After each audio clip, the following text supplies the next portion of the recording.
इफिसियों 6 का 13 पद।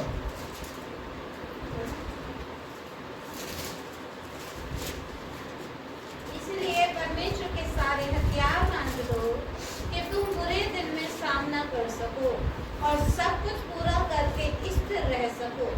इसलिए सत्य से अपनी कमर कसकर। यहाँ पर 13वें पद में एक बात लिखा हुआ है जिसको आज हम लोग देखेंगे, और वो क्या है? इफिसियों 6:13। और हम एक एक पद और एक एक हथियार के विषय में हम सीखेंगे और कोशिश करेंगे कि हम उन बातों को समझें कि आत्मिक युद्ध हम कैसे लड़ सकते हैं, और हमारा जो युद्ध है, हमारी जो लड़ाई है, वो किसी संसारिक इंसान से नहीं है और ना ही मांस और लहू से है। याद रखिए चीज को, हमारा जो युद्ध है वो आत्मिक है, वो शैतान के खिलाफ है, दुष्ट आत्माओं के खिलाफ है, उन शक्तियों के खिलाफ है जो जादू टोने टोटके के द्वारा लोगों को भरमाती हैं, उन शक्तियों के खिलाफ है जो दिखाई नहीं देती हैं। इसलिए परमेश्वर का वचन यहाँ पर हमें एक बात को सिखाता है कि जब हम इस युद्ध को लड़ने के लिए जाते हैं, पौलुस इफिसियों के अंदर जब इस युद्ध को लड़ने के विषय में सिखाता, तो यहाँ पर बहुत सारे हथियार हैं जिसे हमें लेने की जरूरत है। और यहाँ पर साथ एक शब्द लिखा हुआ है, इसलिए परमेश्वर के सारे हथियार बांध लो। और कौन कौन से हथियार है जिन्हें हमें बांधना है वो हम बाद में सीखेंगे, पर यहाँ पर लिखा है जब हम हथियारों को बांध लेंगे तो हम बुरे दिनों में शैतान का सामना कर सकते हैं। बुरे दिनों में। अब सबसे बड़ी बात आती है कि बुरे दिन किसे कहते हैं, बुरे दिन कब आएंगे, बुरा समय कौन सा होगा। बुरा दिन, बुरा समय कभी किसी को बताकर नहीं आता। याद रखिए, सब कुछ अच्छा होता है और अचानक कुछ ऐसा गड़बड़ी हो जाता है तो हमारा सारा किया धराया वहीं धरा का धरा रह जाता है। बुरे दिन, बुरे दिनों में शैतान का सामना करने के लिए आपको हथियारों को बांधना है। बुरे दिन हम कैसे उनको कह सकते हैं कि बुरा दिन क्या है, कौन से दिन है बुरे। बाइबल के अकॉर्डिंग जब हम लोग इन बातों को देखेंगे तो हमें सबसे पहले इस बात को जानना है, मत्ती रचित सुसमाचार उसके 24 अध्याय 24 और 25 पदों में लिखा हुआ है कि अंतिम दिनों में जो ये समय चल रहा है और जो आने वाला जो समय है, अंतिम दिनों में भरमाने वाले लोग उठकर खड़े होंगे। कौन? भरमाने वाले लोग। और हो सके तो बाइबल में लिखा वो चुने हुए लोगों को भी भरमा देंगे। आज आपको शायद ये सुनकर बड़ा ताज्जुब होगा, आज बहुत सारे मसीह लोग ऐसे उठ खड़े हुए हैं जो कॉलोनियों में जा रहे हैं, घरों का पता करते कौन चर्च में जाता है, और उन लोगों का टारगेट केवल एक ही होता है कि वो चर्च में जाने वाले लोगों के पास जाते हैं और उनको उल्टी सीधी बातें बोल बोलकर बाइबल की ऐसी शिक्षा देने के लिए कोशिश करते हैं और उनको सीधा कहते हैं कि आपको अभी वचन का ज्ञान नहीं है, हम आपको वचन का ज्ञान सिखाएंगे। और वे बहुत सारे लोगों को भ्रम में डाल रहे हैं और जो उनके बहकावे में आते हैं वे परमेश्वर से भी दूर हो जाते हैं और परमेश्वर के अनुग्रह से भी दूर हो जाते हैं। प्रभु यीशु मसीह ने पहले से ही इन बातों को हमें सिखाया, बताया है कि अंतिम दिनों में जो अंतिम दिन है वो बुरे दिन है। और इसलिए पौलुस कहता है कि बुरे दिनों में तुम शैतान का सामना कर सको। हमें वचन का ज्ञान होना बहुत जरूरी है। जब तक आपको वचन का ज्ञान नहीं होगा, कोई भी ऐरा गैरा आएगा और आपको गलत शिक्षा दे देगा और आप उसकी शिक्षा में बहक जाएंगे और आप परमेश्वर के उस अनुग्रह से भी वंचित रह जाएंगे जिसके लिए आपका चुनाव किया गया है। इसलिए बाइबल हमें बताती है कि अंतिम दिनों में हमें सावधान रहने की जरूरत है। शायद आप लोगों ने एक कहावत सुना होगा, किसी नेता ने ऐसा बोला था, अच्छे दिन आएंगे, और मेरे विचार से वो अच्छे दिन शायद आज तक तो आए नहीं है ना। और इन बातों को बोले हुए काफी लंबा समय भी हो गया है। अच्छे दिन नहीं आते हैं, पर जो समय आ रहा है वो बहुत बुरा है। अभी जिस तरीके से माहौल अभी बन रहा है, चाहे हमारे देश का हो, चाहे खान पान रहन सहन का, आने वाले समय में और कुछ बुरा इससे होने वाला है। इसीलिए जो प्रभु के लोग हैं, जो वचन के ज्ञान को ले चुके हैं, जो वचन में दृढ़ हैं, वो ही शैतान का मुकाबला कर सकते हैं। वो ही उन दिनों को, बुरे दिनों में परमेश्वर के नाम से खड़े होने के लिए ताकत ले सकते हैं। इसलिए पौलुस कहता है कि प्रभु की शक्ति में बलवंत होना है, और ये आप अपनी शक्ति या अपने अफर्स के द्वारा आप शैतान का सामना नहीं कर पाओगे। ये परमेश्वर की ओर से होगा और यीशु के नाम से होगा। दूसरी बात, जब हम इफिसियों के 5 के 16 पद को हम पढ़ते हैं, इफिसियों 5 का 16 पद, तो यहाँ पर लिखा है, अवसर को बहुमूल्य जानो, अवसर को बहुमूल्य जानो, क्योंकि दिन बुरे हैं। जो हमें मौका मिल रहा है प्रार्थना में बैठने का, जो हमें मौका मिल रहा है संगति करने का, जो मौका मिला है हमें वचन को अध्ययन करने का, ये मौका दोबारा नहीं मिलेगा। आज बहुत सारे लोग हैं जो उपवास से भागते हैं, चर्च में आने से भागते हैं, वचन पढ़ने से भागते हैं, घर में संगति होते हैं तो वहां भी कुछ ना कुछ बहाना बनाकर 9, 2, 11 हो जाते हैं। वो इन बातों को भूल जाते हैं कि ये जो अवसर हमें मिल रहा है, ये अवसर एक बार निकल गया तो वापस नहीं आने वाला है। इसलिए इस अवसर को हमें फायदा उठाना है। जितना हमें सीखना, जितना हमें सुनना है, हमें मनन करते हुए आगे बढ़ना है, क्योंकि ये वचन ही है जो आपके हृदय के अंदर रहेगा। ये वचन ही है जो आपके हृदय की देख रेख करेगा। ये वचन ही है जो आपको पाप में जाने से रोक सकता है। अन्यथा इस दुनिया के अंदर एक जवान को भी बुराई में जाने से कोई भी दुनिया की ताकत नहीं रोक सकती है, पर केवल अगर रोक सकता तो वो है परमेश्वर का वचन। इसलिए वचन को समझना है, और जो अवसर हमें मिला है इसे हमें बहुमूल्य जानना है। हालेलुया। हमें निरंतर परमेश्वर के अनुग्रह में बढ़ना है। और यहाँ पर जैसे पौलुस कहता है कि बुरे दिनों में तुम शैतान की युक्तियों के सामने खड़े हो सकते। वो युक्ति बनाता है, वो चालें चलता है, वो बहुत सारी प्लानिंग करके चलता है, पर अगर आप प्रभु में स्थिर हैं, प्रभु की शक्ति में बलवान हैं, तो आप निश्चय शैतान का सामना करने के लिए तैयार हो सकते हैं। अगर आपके अंदर कमजोरी है, आपके अंदर कोई भी ऐसी चीज है कि जो आपको परमेश्वर के साथ या परमेश्वर में आगे बढ़ने से रोक रही है, तो शैतान उसी का फायदा उठाता है। याद रखिए। हालेलुया।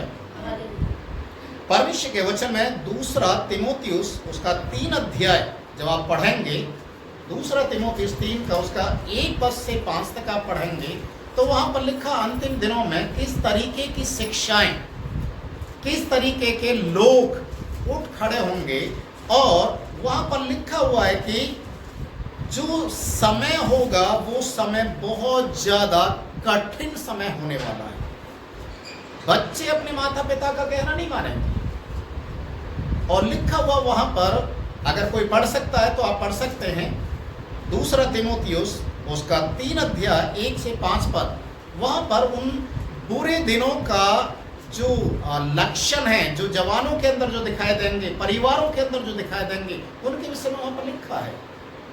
कोई भी एक जन पढ़े जरा। पर यह स्मरण रख, पर ये स्मरण रख कि अंतिम दिनों में कठिन समय आएंगे। अंतिम दिन मतलब अंतिम दिन, बुरे दिन, कठिन समय आ रहे हैं, क्योंकि मनुष्य स्वार्थी, लोभी, दीनवाद, हाँ, यहाँ पर एक तरीके से यहाँ पर खुलकर बोला गया है कि अंतिम दिनों में लोगों का जो स्वभाव, लोगों का जो चरित्र किस टाइप का हो जाएगा, लोभी, घमंडी, अहंकारी, माया रहित, दया रहित, माता पिता को उल्टा सीधा बोलने वाले, गाली बकने वाले, नशा करने वाले और इस तरीके के बहुत सारी चीज, मूर्ति पूजक, जादू टोना टोटके करने वाले, और इस तरीके से लोग उठ खड़े होंगे। हमें अपने आप को तैयार करना पड़ेगा।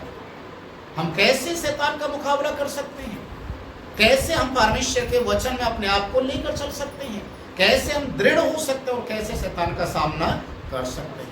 देखिए, अंतिम दिनों में बाइबल में बहुत सारी बातें लिखी है। अंतिम दिन मतलब बुरे दिन। उन बुरे दिनों में आप कैसे परमेश्वर के वचन के अनुसार अपने आप को तैयार कर सकते हैं। आगे परमेश्वर के वचन में 2 कुरिन्थी किताब उसका 11 अध्याय आप पढ़ेंगे, उसके 14 पद में तो लिखा हुआ है, 2 कुरिन्थियों 11 का 14, आने वाले समय के अंदर शैतान ज्योति में स्वर्गदूत का रूप धारण करके भी लोगों को गुमराह कर सकता है। हालेलुया। यह कुछ अचंभे की बात नहीं, क्योंकि शैतान आप भी ज्योति में स्वर्गदूत का रूप धारण करता है। यह अचंभे की बात नहीं है। शैतान बहुत सारे काम करता है। प्रकाशित वाक्य को अगर आप खोल कर देखेंगे, लिखा है कि अंतिम दिनों में मूर्तियों के अंदर वो ऐसे जान डाल देगा कि मूर्तियां भी बोलने लग जाएंगी। शैतान बहुत कुछ करेगा। ज्योति में स्वर्गदूत का रूप धारण करेगा। जो इंसान मर जाते हैं उनका रूप ले लेकर वो लोगों को भ्रम में डालता है, गंदे सपनों को लेकर आता है, दूसरे लोगों का रूप धारण करके वो लोगों को भ्रम में डालता है। और बहुत सारे लोग उसके बहकावे में आ जाते हैं और उन आशीषों को खो बैठते हैं और शैतान के बहकावे में आकर उसकी चाल का शिकार बन जाते हैं। इसलिए बाइबल हमें बताती है, आने वाला जो समय है शैतान का सामना करने के लिए आपको अपने आप को तैयार करना पड़ेगा। अगर आप आत्मिक युद्ध जीतना चाहते हैं, अगर आप चाहते हैं कि मैं यीशु के नाम में बलवंत हो जाऊं, आप चाहते हैं कि मैं यीशु में बढ़ते चला जाऊं, आप चाहते हैं कि मैं यीशु मसीह के अनुग्रह दूसरे लोगों के बीच में भी प्रकट करूं, तो आपको अपने आप को इस एक योद्धा की तरह तैयार करना पड़ेगा। अगर आप कमजोर हैं तो आप शैतान का मुकाबला नहीं कर पाओगे। अगर आप मजबूत हैं, दृढ़ हैं, तो आप दूसरे लोगों के लिए भी छुटकारे का कारण हैं। हालेलुया। इसलिए निरंतर आपको परमेश्वर के वचन को समझने की जरूरत है कि परमेश्वर का वचन क्या कहता है, कि हमें शैतान को समझना है जो स्वर्गदूत का, ज्योति में स्वर्गदूत का रूप भी धारण कर सकता है और लोगों को भ्रम में डाल सकता है, लोगों को कंफ्यूजन में डाल सकता है, और वो इस तरीके से रूप बदल बदल कर हमारे सामने आता है। हमें समझना पड़ेगा। हालेलुया। पहला कुरिन्थी किताब उसके 10 अध्याय उसके 13 पद में इस प्रकार से लिखा है। पहला कुरिन्थी 10 का 13 है, जब हमारे जीवन के अंदर परीक्षा आती हैं और हम अकेले पड़ जाते हैं, तो याद रखें उस समय परमेश्वर हमें उन सारी परीक्षाओं से बाहर निकालने के लिए भी सामर्थ्य देता है। वो सहन करने से ज्यादा हमें परीक्षा में नहीं जाने देता, क्योंकि वो हमारा पिता है, वो हमारा प्रभु है, वो हमारे ऊपर दया करता है। और कई बार हम अपनी गलतियों के कारण से चले तो जाते हैं, कई बार अपनी गलतियों के कारण से हम ऐसे उलझन में या समस्या में पड़ तो जाते हैं, पर फिर भी अगर हम वहाँ पर घुटने टेकते हैं, प्रभु को याद करते हैं, प्रभु को अंगीकार करते हैं, तो वचन में लिखा वो उन परीक्षाओं से हमें निकालने के लिए जरिया भी बनाता है। हालेलुया। इसीलिए हम निरंतर एक दूसरे के लिए प्रार्थना भी करें। सबसे मुख्य बात है एक दूसरे के लिए प्रार्थना करें, एक दूसरे की चिंता करना शुरू करें। जब हमें मालूम चलता है या हमें पता चलता है कि कोई भाई या बहन पाप की ओर या बुराई की ओर या शैतानिक चंगुल में फंस रहे हैं, उन्हें कैसे हमें बाहर निकालना है, ये हमारी और आपकी जिम्मेदारी बन जाती है कि हम कैसे उनके लिए प्रार्थना करें। इब्रानियों की किताब में इस प्रकार से लिखा, उसका 10 अध्याय, इब्रानियों 10 का 24 और 25 पद, 24 और 25, इब्रानियों 10 का 24 और 25। कोई भी और प्रेम और भले कामों में उस्काने के लिए हम एक दूसरे की चिंता किया करें और एक दूसरे के साथ इकट्ठा होना न छोड़ें, जैसे कि कितनों की रीति है, पर एक दूसरे को समझाते रहें। और ज्यों-ज्यों उस दिन को निकट आते देखें, त्यों-त्यों और भी अधिक यह किया करें। देखिए यहाँ पर संगति के विषय में बोला गया है। संगति, जब तुम अंतिम दिनों को आते देखो, बुरे दिनों को तुम आते देखो, जब तुम्हें मालूम चल जाएगा कि अब दिन बहुत बुरे होने वाले हैं, तो तुरंत अवसर को, उस बुरे दिन को अवसर समझकर आप परमेश्वर की संगति में खड़े हो जाओ, प्रभु के साथ संगति करना शुरू करो। और लिखा हुआ है बाइबल में, एक दूसरे की चिंता करो, एक दूसरे को उत्साहित करो। जैसे जैसे दिनों को, बुरे दिनों को आप नजदीक आते देखो, तुम्हारी संगति और मजबूत हो जाए, और संगति में लौलीन हो जाओ, और आत्मा में बढ़ते हुए चले जाओ, क्योंकि ऐसा करने से आप शैतान के युक्तियों के सामने खड़े हो सकते हो, और वहां से अपने आप को ही नहीं बचा सकते, बल्कि दूसरे लोगों को आप बचाने वाले एक लाइफ गार्ड जैसा भी बन सकते हो। आपको अपने आप को तैयार करना पड़ेगा। देखिए बाइबल में एक उदाहरण है, नूह के समय में क्या हुआ था। अगर आपको याद है तो नूह के समय में परमेश्वर ने नूह के जरिए एक चेतावनी दिया था कि परमेश्वर इस दुनिया का अंत करने के लिए जा रहा है, चेतावनी दिया। पर बाइबल में लिखा हुआ है, नूह के परिवार को छोड़ और कोई भी उस जहाज के अंदर नहीं आया। उनका घमंड, उनका अहंकार उनको ले डूबा, और उस समय के जल प्रलय के द्वारा सब कुछ खत्म हो गया, पूरा संसार खत्म हो गया, केवल 8 लोग बचे। सदोम और अमोरा देश में क्या हुआ, वहां पर भी जब चेतावनी दी गई और लूत ने जाकर अपने बेटियों का जो जिनके साथ रिश्ता हो गया था, वहां के लोगों के साथ जाकर उनको बताया कि परमेश्वर स्वर्ग से आग और गंधक गिराकर इस पूरे देश को खत्म करने वाला है, और लोगों ने विश्वास नहीं किया। लिखा है, लूत अपने दामादों की नजरों में मजाक और ठट्टा करने वाला बन गया। आने वाला समय बहुत बुरा है, हमें अपने आप को तैयार करना है। अपने आप को तैयार करके उस शैतान का सामना करने के लिए हमें खड़ा होना पड़ेगा। अगर हम इस योग्य नहीं हैं तो कहीं ना कहीं हमारे अंदर में कमजोरी बनी रहेगी और हम प्रभु के उन आशीषों से वंचित हो जाएंगे। देखिए उपवास क्यों रखे जाते हैं, अभी आप समझ लीजिए, आपकी गाड़ी में तेल नहीं है, किसी काम की है वो, तो खड़ी है तो खड़ी रहेगी ना, चला तो नहीं सकते ना उसको। तो उपवास का मतलब आपको मालूम है क्या है, आप अपने आप को परमेश्वर की सामर्थ्य से फील करते हैं, उसको भरते हैं, अपने आप को भरते हैं।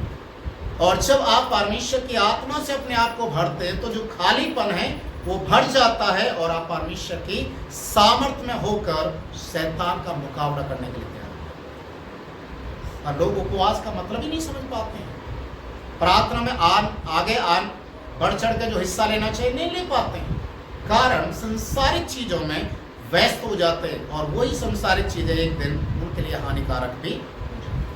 इसलिए परमेश्वर का वचन कहता है कि शैतान के सामने, उसकी युक्तियों के सामने, उन बुरे दिनों में तुम खड़े हो सको, इसके लिए आपको परमेश्वर के वचन में आपको तैयार होना है। और यहाँ पर जैसा हमने आरंभ किया था, इफिसियों 6 उसका 13 पद, परमेश्वर के सारे हथियारों को बांध लो कि तुम बुरे दिन में सामना कर सको। ये जो दिन है या आने वाले जो दिन हैं वो अच्छे नहीं हैं, बुरे दिन।